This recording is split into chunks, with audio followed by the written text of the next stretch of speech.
नमस्कार, शीतल की कहानियों में आप सबका स्वागत है। आज की कहानी है अत्याचारी बहू। आज बहुत दिनों बाद पूर्णिमा अपनी माँ यशोदा देवी से मिलने आ रही थी। मन ही मन दमा की बीमारी से पीड़ित अपनी बूढ़ी माँ की चिंता उसे सताती रहती थी, परंतु वो अपने मायके ज़्यादा नहीं आती थी। वजह थी उसकी भाभी का रूखा व्यवहार। लेकिन जब स्वयं को रोक पाना उसके लिए कठिन हो जाता तो सब कुछ भुलाकर आ जाया करती। पूर्णिमा का मायका दिल्ली में था और ससुराल गुड़गांव में। उसके मायके में उसकी माँ के अतिरिक्त उसका इकलौता भाई और भाभी थे। पूर्णिमा अपने भाई से 8 वर्ष बड़ी है। उसका एक बेटा है जिसकी उम्र 16 वर्ष है और वहीं विवाह के 5 वर्ष बीत जाने पर भी उसके भाई और भाभी की कोई औलाद नहीं थी।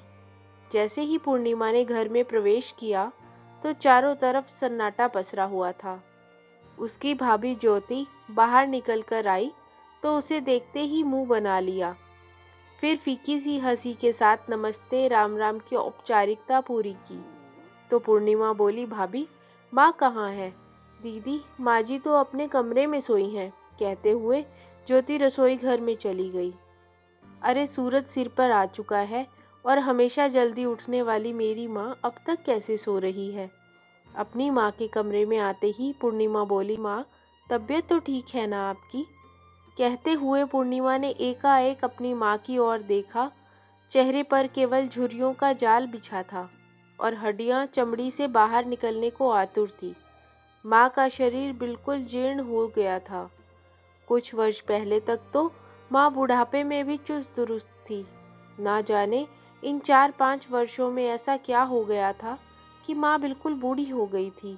तभी यशोदा देवी बेटी को देखते ही अपने पोपले चेहरे पर हल्की मुस्कान बिखेरते हुए बोली, हाँ ठीक है बेटी, तू सफ़र से थक कर आई होगी, कुछ चाय नाश्ता लिया या नहीं?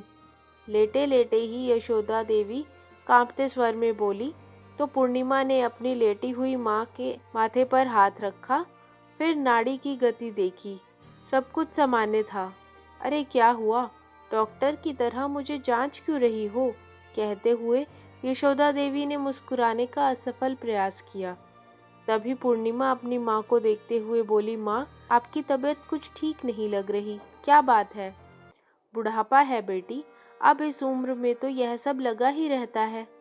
बेटी को आया देखकर यशोदा देवी जैसे ही उठने लगी तो पूर्णिमा उन्हें बाजू से पकड़कर उठाने में मदद करने लगी। लेकिन जैसे ही उसने माँ को हाथ लगाया उसी समय यशोदा देवी के मुंह से एक चीख निकली और वह दर्द से करहाने लगी। पूर्णिमा यह देखकर हैरान थी कि हाथ लगाने भर से ही उसकी माँ को दर्द कैसे हो सकता है। माँ के विरोध के बावजूद कारण जानने की इच्छा से उसने तुरंत अपनी माँ की बाजू से शाल हटाई और गौर से देखा तो उसकी हैरानी का ठिकाना ना रहा। पूरी बाजू पर नीले काले निशान पड़े हुए थे। यह कैसे हुआ? पूर्णिमा ने चौंकते हुए कहा। तभी यशोदा देवी ने दरवाजे की तरफ चारों निगाह से देखा। इससे पहले कि यशोदा जी कुछ बोलती, दरवाजे से ज्योति चाय और बिस्किट लेकर कमरे में आई और तपाक से बोली, अरे कुछ नहीं दी, चलते चलते संतुलन बिगड़ गया था इसलिए गिर गई थी। कहते हुए उसने यशोदा देवी की बाजू को शॉल से दोबारा ढक दिया और फिर ऐसी निगाह से देखा कि यशोदा देवी की रूह तक कांप गई। अपनी भाभी के जवाब पर पूर्णिमा उसे प्रश्नवाचक निगाह से देखने लगी। इस बात पर यकीन कर पाना उसके लिए मुश्किल था, लेकिन फिर बोली, कोई दवाई नहीं ली क्या? अरे बेटी, तेरे भाई ने दवाई लाकर दी थी, अब दर्द में भी आराम है। यह बातें अभी चल ही रही थी कि पूर्णिमा का भाई राजेश कमरे के अंदर आया और पूर्णिमा ने उससे पूछा, भाई माँ को इतनी चोट आई है, डॉक्टर को क्यों नहीं दिखाया? इससे पहले कि उसका भाई राजेश कुछ बोलता, इस बात का जवाब भी ज्योति ने ही दे दिया और बोली, दीदी हम लोगों के पास इतना पैसा नहीं है कि छोटी मोटी चोट के लिए माँ जी को डॉक्टर के पास लेकर जाते रहें। नोटों की बोरियां तो आपके ससुराल में भरी पड़ी हैं, मायके में नहीं। हमें अपना घर का खर्च भी देखना होता है और ऊपर से आए दिन कोई ना कोई मेहमान भी आया रहता है। आप लोगों का क्या है? सास ससुर की पेंशन आ रही है, पति की सरकारी नौकरी है और 1-2 सालों में आपके बेटे को भी अच्छी खासी नौकरी लग जाएगी। भाभी की यह बातें सुनते ही पूर्णिमा का मन कड़वाहट से भर गया। चाय की प्याली उसके हाथ में थी, लेकिन अब उसे पीना भी जहर पीने बराबर लग रहा था। पूर्णिमा का दिल तो बहुत करता था कि अपनी माँ को अपने साथ रखे, लेकिन उसकी भी अपनी मजबूरी थी। उसका परिवार एक संयुक्त परिवार था, जहाँ उसके सास ससुर भी उन लोगों के साथ रहते थे और घर था 2 कमरों का, जहाँ एक कमरा पूर्णिमा और उसके पति का था, तो दूसरा कमरा उसके सास ससुर के पास था। बेटे को पढ़ाई करने के लिए भी हॉल में बैठना पड़ता था और गुड़गांव जैसे शहर में बड़ा सा मकान लेना कोई खालाजी का घर तो था नहीं। अब ऐसे में अपनी माँ को कहाँ रखती, कहीं अपने ससुराल में ही कलह क्लेश ना शुरू हो जाए, ये सोचकर वो चुप रह जाती। पूर्णिमा ने बड़ी मुश्किल से 2 घंटे वहाँ बिताए और जितनी भी देर अपनी माँ के पास बैठी, उसकी भाभी की नज़र बस उन दोनों पर बनी हुई थी। पूर्णिमा ने भी महसूस किया कि घर में कुछ भयंकर गड़बड़ चल रही है और माँ इतनी मजबूर हो चुकी है कि मुंह खोलने से भी डर रही है। भरी आंखों से जब पूर्णिमा अपने घर वापस जाने को खड़ी हुई, तो उसका भाई बोला, चलिए दीदी, मैं आपको गाड़ी से छोड़ देता हूँ। और घर से बाहर निकलकर उसने कार स्टार्ट की। उस समय उसकी भाभी ज्योति रसोई घर के दरवाजे पर चौखट का सहारा लेकर खड़ी हुई थी। जैसे ही पूर्णिमा दरवाजे तक पहुंची, तभी पीछे से उसकी भाभी ज्योति की भुनभुनाने की आवाज़ें आई। मेहमान है तो मेहमान बनकर ही रहिए, ज़्यादा दखल देने की ज़रूरत नहीं है हमारे घर में। अपमान का कड़वा घूंट पीकर पूर्णिमा डबडबाई आंखें लिए घर से बाहर निकल आई। दिल्ली से गुड़गांव के सफ़र में दोनों भाई बहन कुछ समय तो बिल्कुल चुप रहे। फिर कुछ झिझक कर पूर्णिमा बोली, भाई एक बात पूछूं? जब माँ को चोट आई थी तो क्या तुम उस वक्त घर पे थे? नहीं, नहीं तो? लेकिन आपने ऐसा क्यों पूछा? भाई, मुझे नहीं लगता कि माँ को वो चोट गिरने से लगी है। लेकिन दीदी, मैंने माँ से पूछा कि आखिर हुआ क्या था, लेकिन माँ ने केवल इतना ही कहा कि वो गिर गई थी, इस कारण चोट आई है। लेकिन मुझे शक है कि बात कुछ और ही है और माँ किसी के डर के कारण मुझे कुछ बताने से घबरा रही है। तुम्हारी पत्नी के व्यवहार से तो सब भली भांति परिचित हैं। पूर्णिमा की बात सुनकर राजेश चेहरा बिगाड़ते हुए बोला, दीदी अब आप बात का पतंगड़ मत बनाइए। पहले ही बड़ी मुश्किल से जिंदगी पटरी पर आई है। पहले ही सास बहू के झगड़े के कारण मैंने बहुत कुछ झेला है। आपको सब कुछ मालूम तो है कि ज्योति ने छोटी सी बात पर दहेज का ऐसा झूठा केस बनवाया था कि हम लोगों को हवालात की सैर भी करवा दी। क्या कुछ नहीं झेला मैंने पिछले कुछ वर्षों में। उन सब बातों को याद करके मैं आज भी कांप उठता हूँ। लेकिन दीदी, अब मैं चैन से जीना चाहता हूँ। भाई की बात सुनकर पूर्णिमा ने उसे कुछ न कहना ही मुनासिब समझा, लेकिन मन ही मन बहुत सारे विचार चल रहे थे। उधर अपने पति और ननंद के घर से बाहर निकलते ही ज्योति अपनी सास के कमरे में आई और यशोदा देवी को बाजू से पकड़कर जोर से झकझोर दिया। चोट के कारण यशोदा देवी के मुंह से जोर की चीख निकली। तभी ज्योति रोबदार आवाज में बोली, क्यों महारानी, मेरी शिकायत करोगी अपनी बेटी से? ज्योति की कड़कड़ाती आवाज सुनते ही यशोदा देवी की रूह कांप उठी। तभी आंखें बड़ी करते हुए ज्योति बोली, एक बात कान खोलकर सुन लो। अगर घर की बात बाहर निकली तो अपने पापा से कहकर दहेज के केस में तुझे और तेरे परिवार को ऐसा फंसाऊंगी कि नानी याद आ जाएगी। नहीं बहू, मैंने तो किसी को कुछ नहीं बताया, यशोदा देवी डरी आवाज में बोली। हाँ, और बताना भी बंद, नहीं तो, ज्योति ने चेतावनी दी और फिर बोली, यह क्या आराम करने का समय है तुम्हारा? घर की साफ सफाई, झाड़ू पोछा और बर्तन पड़े हैं, यह सब कौन करेगा? अब बीमारी का ढोंग करना बंद करो और जल्दी से आ जाओ। यशोदा देवी भयभीत नजरों से अपनी बहू की तरफ देखने लगी। तभी ज्योति बोली, आती हो या फिर डंडे से तुम्हारी सेवा करूं? नहीं नहीं, आती हूँ बहू, यशोदा देवी कांपते हुए बोली और हिम्मत ना होते हुए भी जल्दी जल्दी उठ खड़ी हुई और सारा काम करने लगी। दरअसल राजेश और ज्योति का प्रेम विवाह हुआ था। दोनों एक ही कॉलेज में पढ़ा करते थे और कुछ ही मुलाकातों में दोनों ने तय कर लिया था कि वो दोनों शादी करेंगे, तो केवल एक दूसरे से ही। यशोदा देवी ने कुछ लोगों से जानकारी निकलवाई तो पता चला कि ज्योति और उसके परिवार वाले अच्छे लोग नहीं हैं। बहुत से लोगों ने उस घर में रिश्ता न करने की सलाह दी, परंतु परिवार वालों द्वारा भरपूर विरोध किए जाने पर भी राजेश नहीं माना। उधर ज्योति ने भी जिद ठान ली कि वह शादी करेगी तो केवल राजेश से। आखिरकार परिवार वालों को उनकी जिद के आगे झुकना पड़ा और ज्योति इस घर में बहू बनकर आ गई। राजेश चाहता था कि उसकी शादी के बाद उसकी माँ को पूरा आराम मिले और उसकी पत्नी घर का सारा काम संभाले, लेकिन ज्योति को ना तो घर का काम करना पसंद था और ना ही घर में रहना। कुछ समय तक तो वो संस्कारी और आदर्श बहू होने का दिखावा करती रही, लेकिन धीरे धीरे उसने अपना रंग दिखाना शुरू कर दिया। अब तो आए दिन पार्टियों में जाना और फिजूल खर्ची करना ही उसकी आदत बन गई थी। अक्सर राजेश के काम पर जाने के बाद वह घूमने फिरने निकल जाती थी और शाम तक ही घर वापस लौट कर आती थी, और जब घर पर भी रहती थी तब भी कोई जिम्मेवारी नहीं संभालती थी। यशोदा देवी जब इस बात के लिए अपनी बहू को समझाने की कोशिश करती तो ज्योति उल्टा उन पर ही बरस पड़ती, और जब उन्होंने अपने बेटे को बहू की शिकायत की तो उन दोनों में ऐसा झगड़ा हुआ कि क्रोध की अधिकता में राजेश ने अपनी पत्नी के मुंह पर 2-4 तमाचे जड़ दिए। फिर तो घर में जैसे महाभारत ही छिड़ गई और बात यहाँ तक पहुँच गई कि राजेश और उसकी माँ को सबक सिखाने के लिए ज्योति ने अपने पिता से कहकर उन पर झूठा केस तक करवा दिया। ज्योति के पिता पुलिस में थे। बस फिर क्या था, दहेज की मांग, घरेलू हिंसा और मारपीट के अंतर्गत माँ और बेटे को ऐसी ऐसी धाराओं में लपेट दिया गया जिसमें पुलिस रिमांड भी बनता था। ढेरों पैसा खर्च करने के बाद भी कुछ नहीं हुआ, तो आपसी रजामंदी से ही मामला संभालना पड़ा और उसके बाद तो ज्योति का उस घर पर एक छत्र राज हो गया और यशोदा देवी के मन में अपनी बहू के प्रति ऐसा डर बैठ गया कि उसके किए गए अत्याचारों का भी वह कोई जवाब न दे पाती थी और ना ही किसी से शिकायत करती थी।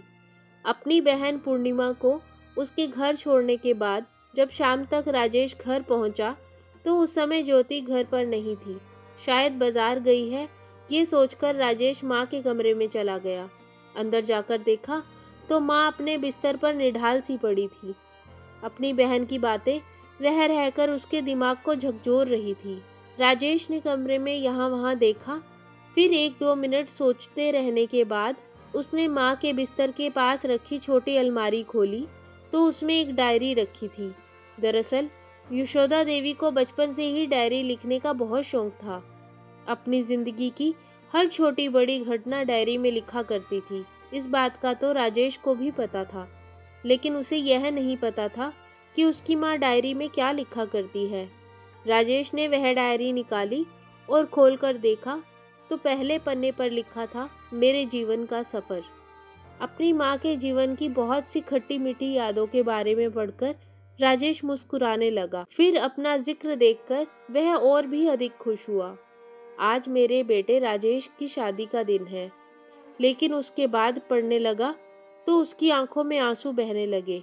आगे आने वाले पन्नों पर यशोदा जी ने बहू द्वारा उन पर किए गए हर एक अत्याचार का उल्लेख किया हुआ था, जिसे पढ़कर राजेश के रोंगटे खड़े हो गए और आंखों से अश्रुधारा बहने लगी।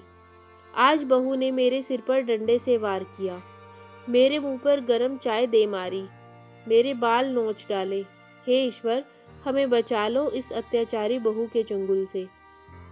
राजेश यह सब पढ़कर स्तब्ध रह गया और अपने कमरे में आकर डायरी को सीने से लगाकर बहुत रोया। उसके दिल को किसी भी तरह से चैन नहीं मिल पा रहा था।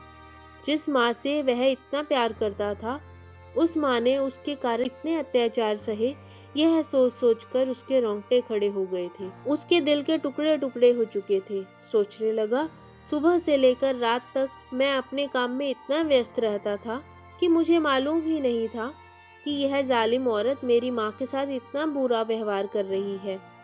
तभी बाहर से गेट खुलने की आवाज आई। ज्योति के आने की आहट सुनकर उसने डायरी को छुपाया और फिर अपने आंसू साफ करके जैसे तैसे स्वयं को संयत किया।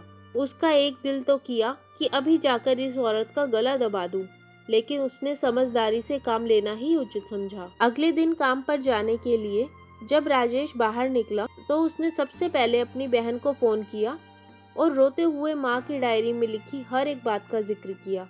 यह सब सुनकर पूर्णिमा की आंखों में खून उतर आया और वह स्वयं को संभाल नहीं पा रही थी। उसके हाथ से रिसीवर छूटकर नीचे गिर गया और वह धम से जमीन पर बैठ गई। पूर्णिमा के बेटे सोनू ने जब अपनी माँ की यह हालत देखी तो हैरान रह गया। माँ, आखिर हुआ क्या है? 16 वर्ष के सोनू ने कारण जानने के उद्देश्य से पूछा, लेकिन पूर्णिमा तो खुद को कुछ कहने के हालात में पा नहीं रही थी। फिर थोड़ी देर बाद कुछ संभलकर उसने अपनी माँ यानी कि सोनू की नानी पर होने वाले हर अत्याचार की बात अपने बेटे को बताई। यह बात सुनकर सोनू भी हैरान था। फिर बोला, माँ, इस समस्या का हल है मेरे पास, लेकिन बेटा, किसी पुख्ता सबूत के बिना कुछ किया भी नहीं जा सकता। तुम नहीं जानते, इससे पहले भी वह तुम्हारे मामा और नानी को जेल की हवा खिला चुकी है। अरे माँ, आप चिंता मत करो, सारे सबूत मिल जाएंगे। बस जैसा मैं कहता हूँ वैसा करते जाओ। बेटे की बात सुनकर पूर्णिमा भी आश्वस्त हुई और उसने अपने भाई को फोन करके सारे प्लान के बारे में बताया। राजेश को अपने भांजे की बात पसंद आई और 2 दिन के बाद ही पूर्णिमा अपने बेटे सोनू को लेकर पूरी तैयारी के साथ अपने मायके आ पहुंची। पूर्णिमा को फिर से यहाँ देखकर ज्योति चौंक गई। क्यों दीदी, 4 दिन में ही अपनी माँ की इतनी याद आ गई कि फिर दोबारा यहाँ आ धमकी? व्यंग्य कसते हुए ज्योति ने पूर्णिमा को तिरछी निगाहों से देखा तो पूर्णिमा बोली, वह क्या था ना कि सोनू के पापा 2 दिन के लिए बाहर गए हैं और सोनू का बहुत दिल था नानी से मिलने का, तो हम चले आए। और भाभी, इस घर में हमारा इतना तो हक बनता ही है ना? हाँ हाँ, क्यों नहीं, फीकी सी मुस्कान के साथ ज्योति बोली और नजरें तरेरते हुए अपने कमरे में चली गई। रात को राजेश घर लौटा तो अपनी पत्नी ज्योति से बोला, ज्योति, कल मेरी ऑफिस की छुट्टी है, तो क्यों ना कल हम कहीं घूमने चलें, और वैसे भी माँ का ख्याल रखने के लिए तो यहाँ दीदी है। ज्योति को तो जैसे कोई मौका चाहिए था बाहर घूमने का। यह सुनते ही वह बहुत खुश हो गई और अगले ही दिन दोनों घर से निकल गए। पूर्णिमा और सोनू के पास केवल शाम तक का समय था। सोनू इंफॉर्मेशन टेक्नोलॉजी का एक दक्ष विद्यार्थी था। मामा मामी के जाने के पश्चात उसने तुरंत अपना बैग खोला और उसमें से सारा सामान निकालने लगा और सीसीटीवी कैमरा लगाने की तैयारी करने लगा। तभी पूर्णिमा बोली, बेटा, मुझे तो डर लग रहा है, तुम्हारी मामी बहुत चालाक है। अगर उसे भनक भी पड़ गई कि यहाँ पर कैमरा लगा है तो सबसे पहले वह कैमरा तोड़ेगी और उसके बाद हमारी जिंदगी में वो तांडव करेगी कि हमारे पूर्वज तक कांप उठेंगे। फिर सोनू बोला, अरे माँ, तुम क्यों घबराती हो? ऐसा कुछ नहीं होने वाला। किसी को पता भी नहीं लगेगा कि यहाँ पर कैमरा नाम की कोई चीज़ भी है, क्योंकि उसमें कोई वायर नहीं होगी। फिर एक कैमरा निकालकर बोला, यह देखो माँ, आपके नाखून से भी छोटा कैमरा है, नज़र आने का तो सवाल ही पैदा नहीं होता। और इसका डिवाइस भी मैं ऐसी जगह छुपा दूंगा कि मामी को भनक तक नहीं लगेगी, और घर में जो कुछ भी हो रहा है उसकी लाइव फुटेज आपके और मामा के मोबाइल में आती रहेगी। इधर सोनू ने पूरे घर में सीसीटीवी कैमरा लगा दिए तो वहीं राजेश ने भी अपनी ही जान पहचान का एक लोकल मीडिया कर्मचारी घर पर भेज दिया। लोकल न्यूज़ वालों ने भी एक कैमरा यशोदा देवी के कमरे में घड़ी में फिट कर दिया और पूर्णिमा ने वह घड़ी वापस उसी जगह पर लगा दी। यशोदा देवी यह सारा नज़ारा प्रश्नवाचक निगाह से देखती जा रही थी। तभी सोनू बोला, नानी, हमने यहाँ कैमरा लगाए हैं, अब मामी जो कुछ भी करेगी कैमरा में रिकॉर्ड हो जाएगा, जल्दी ही सब कुछ अच्छा हो जाएगा। यह सब सुनकर जहाँ यशोदा देवी आश्वस्त हो गई, वहीं पूर्णिमा की चिंता और बढ़ गई कि अगर यह बात माँ को पता चल गई तो माँ अपने पेट में ज़्यादा दिन इस बात को छुपाकर नहीं रख पाएगी, और अगर ऐसा हो गया तो कयामत आ जाएगी। रात के समय राजेश अपनी पत्नी ज्योति के साथ वापस लौटा। वे दोनों खाना बाहर से ही खाकर आए थे, इसलिए ज्योति अपने कमरे में सोने चली गई। पूर्णिमा भी खाना बनाकर सबको खिला चुकी थी। आज बहुत समय बाद यशोदा देवी को सुकून से खाना खाने का मौका मिला था। फिर राजेश सोनू के पास आया और धीमी आवाज में बोला, काम हुआ क्या? तो सोनू ने मुस्कुराते हुए कहा, जी मामा जी, सारा काम अच्छे से हो गया है, बस आप मोबाइल में फुटेज पर नज़र बनाए रखना। जैसे ही कुछ गड़बड़ होने लगे तुरंत पुलिस को फोन कर देना। अगले दिन सुबह सुबह राजेश अपनी बहन को गुड़गांव छोड़ने चला गया। वापस लौटकर आने में करीब 10 बज गए। राजेश घर लौटा तो ज्योति बोली, आखिर आप लोगों का यह चल क्या रहा है? हर रोज आपकी बहन यहाँ क्यों टपक पड़ती है? तो राजेश ने कहा, यह उसका मायका है और वह जब चाहे, जितने दिनों के लिए चाहे, अपने मायके में आ सकती है। ऐसा कहते हुए राजेश अपने कमरे में गया और अलमारी खोलकर कुछ ढूंढने लगा। तभी ज्योति भी पीछे से आई और ऊंची आवाज में बोली, हाँ हाँ क्यों नहीं, और तुम नौकरों की तरह उनकी सेवा चाकरी में लगे रहोगे। फिर राजेश परेशान होते हुए बोला, इसमें कौन सी बड़ी बात हो गई? अच्छा वो सब छोड़ो, 3-4 दिन पहले मैंने अलमारी में 1 लाख रखे थे, वह मुझे मिल नहीं रहे, क्या तुमने उठाए थे? राजेश ने पूछा तो ज्योति बोली, हाँ मुझे शॉपिंग करने के लिए चाहिए थे, इसलिए ले लिए, वो सारे पैसे खर्च हो गए। यह सुनते ही राजेश चौंक गया, क्या 1 लाख रुपए तुमने शॉपिंग में खर्च कर दिए? मैंने आज ही वह पैसे डीलर को देने का वादा किया था, बिना मुझसे पूछे तुमने मेरे पैसों को हाथ भी क्यों लगाया? राजेश भड़क उठा तो ज्योति गुस्से से बोली, क्या मेरा इतना भी हक नहीं कि मैं थोड़े से पैसे अपने ऊपर खर्च कर सकूं? वह थोड़े से पैसे नहीं थे ज्योति, पूरे 1 लाख थे। कहते हुए राजेश का चेहरा गुस्से से लाल हो गया और बिना नाश्ता किए अपने ऑफिस चला गया। इधर यशोदा देवी अपने कमरे में बैठी हुई बेटा और बहू की लड़ाई सुनकर चिंतित हो रही थी। थोड़ी देर में ज्योति यशोदा देवी के लिए 2 जली रोटियां नाश्ते के नाम पर लेकर आई और उसके सामने पटकती हुई बोली, जल्दी से खाओ और काम करने के लिए तैयार हो जाओ। आज तुम्हारी बेटी नहीं है यहाँ जो आराम फरमाते रहोगी। तभी यशोदा देवी बोली, बहू मेरी तबीयत कुछ ठीक नहीं लग रही, सांस फूल रही है, आज मुझसे यह झाड़ू पोछा का काम नहीं हो पाएगा। इतना कहने की देर थी कि ज्योति, जो पहले ही झगड़े के कारण गुस्से से भरी पड़ी थी, यशोदा देवी पर कयामत बनकर टूट पड़ी। अच्छा अभी आपकी तबीयत ठीक करती हूँ। उसने नाश्ते की प्लेट उठाकर एक तरफ फेंकी और फिर उन्हें बालों से पकड़कर खींचती हुई जमीन पर पटक दिया और फिर बेलन लेकर आ गई। बेलन को देखते ही यशोदा देवी डर के मारे जोर जोर से चिल्लाने लगी और उनकी चीख सुनकर ज्योति का गुस्सा 7वें आसमान पर पहुंच गया। बेलन को एक तरफ फेंकते हुए बोली, आज एक ही बार में काम किए देती हूँ, ये रोज रोज का झंझट ही खत्म।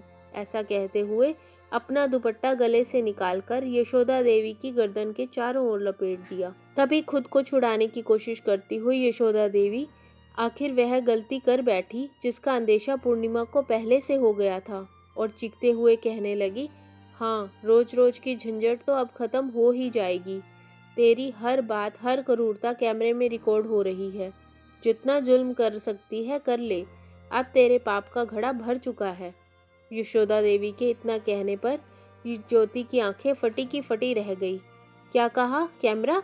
हाँ कैमरा, अब तू बच नहीं सकती, सारे सबूत तेरे खिलाफ इकट्ठा हो रहे हैं। कहाँ है कैमरा?